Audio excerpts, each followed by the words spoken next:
I'm Liz Ackley, and today I am going to talk to you about how I put together a watercolour palette for working on location.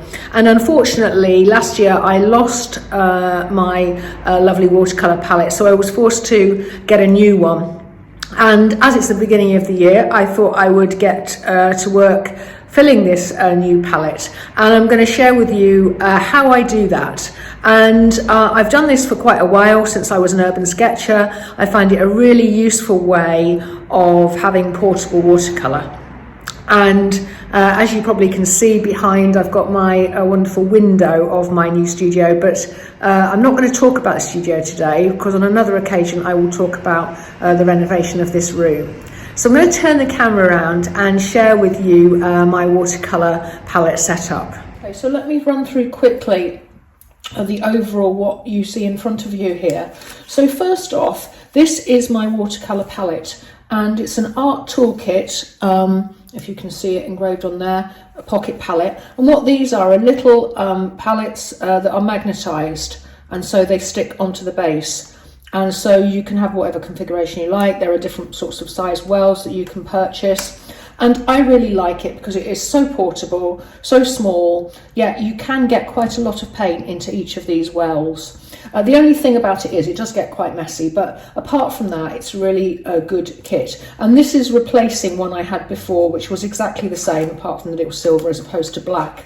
And now you can actually get these, if you're in the UK, from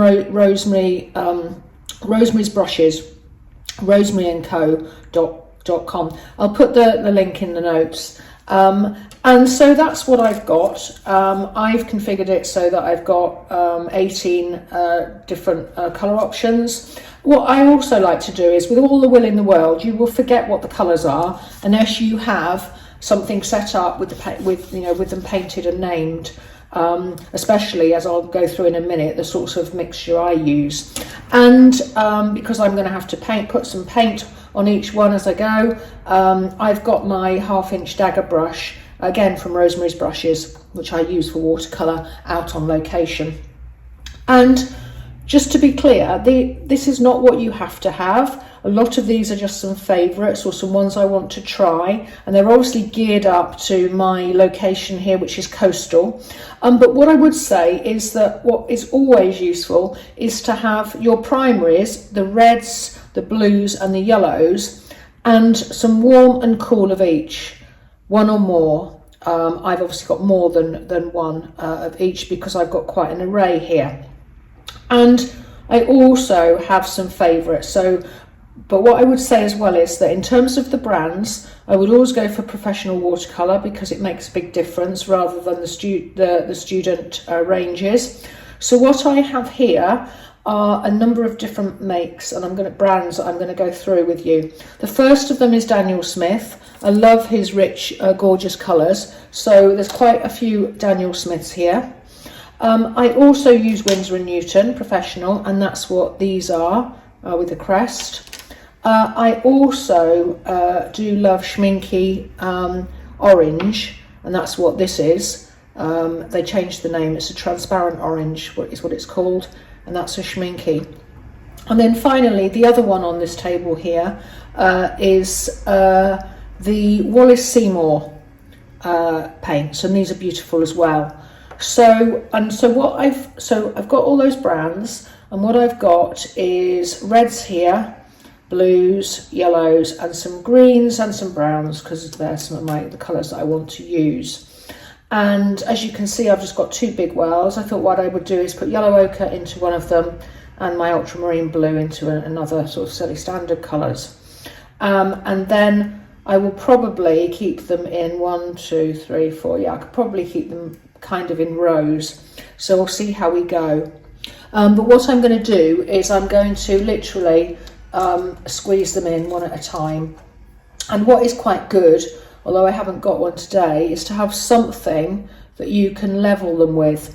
So what is probably quite good is, and what I'm just going to go and grab, is something like a matchstick or a cotton bud or something like that you can level the paints with. And the reason that I use tube paints as opposed to buying palette paints already in the pans is that they are a lot more intense in terms of colour.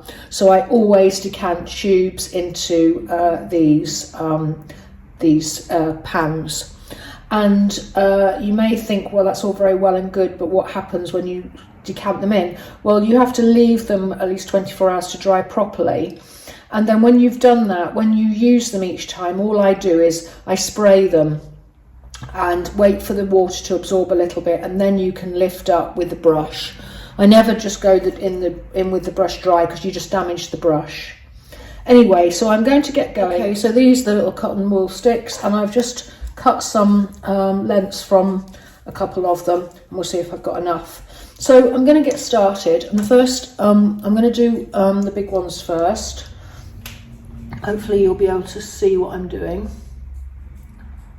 So I'm literally just going to squirt it in, and I'm going to try not to do it too high, because otherwise that's going to cause, and the reason you need a stick is so that you can push the paint into the corners and sort of level it. Probably was a bit too exuberant with this one, but never mind, it'll come out in the wash. So let me grab a piece of kitchen paper so I can hopefully maybe use that one again. So before I finish with that, I'm going to just put it onto here as well, just so that I've got this sort of, I mean, I'm being lazy because I should probably be using the brush, but I just thought it'd just be easy to use that for now. I could use a brush actually. So I've got a water pot because it's just a bit easier to be able to do this painting of the sheet a little bit, rather than having it too, probably doesn't matter actually if you've got them solid, but it's just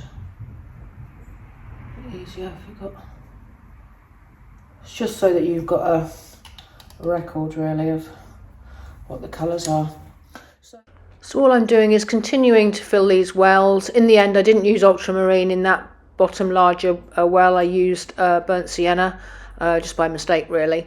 But then I carry on up and down the rows, starting with the yellows and the oranges, and then continuing through the reds and the blues, and remembering as I go to put a swatch of the sample onto that little swatch panel that I'm adding to, and I'm lining up, as you can see on the top right of the slide. I'm lining up all of the tubes that I've used so that I know the order for when I write on the swatches, and so I don't forget which way round they are.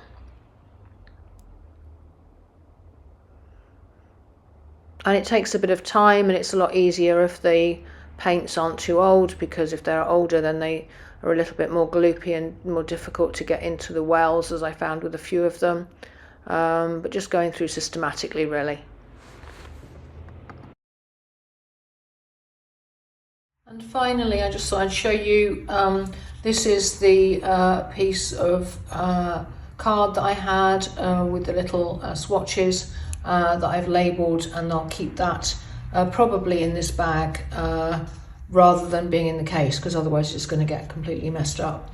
And one thing I did do was I replaced one of the greens, that's the green, with my favourite purple coloured, great for shadows and stones and all sorts, Moon Glow, which is a Daniel Smith.